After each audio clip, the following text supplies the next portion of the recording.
It's about the weight of a Post-it note. It's a There we go. Back safe and sound. Greenie recently discovered something astonishing about these black-chinned nests.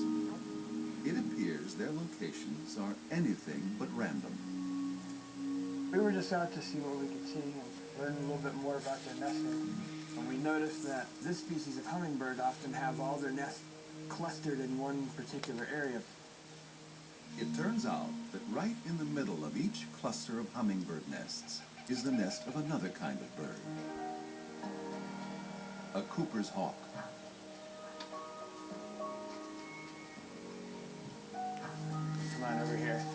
The Cooper's hawk just landed right next to the nestings out on a branch. Unlike hummingbirds, Cooper's hawks eat meat, including squirrels and many kinds of birds. In fact, birds are a Cooper's hawk specialty. The hawks can fly with great agility through a thick forest to catch them on the wing. Strangely, the Cooper's hawk's skills as a killer may be exactly why the hummers like to stay close.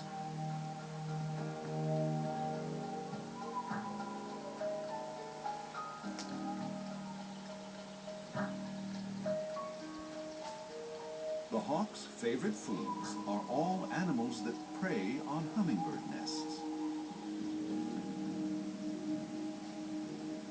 But the hummingbirds themselves are too small and fast for these big raptors to bother with.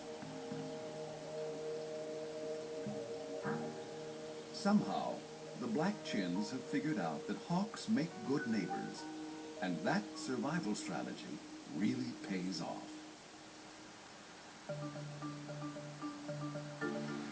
Scientists like Harold Greenie aren't the only ones keeping a close eye on hummingbirds or making surprising new discoveries about them.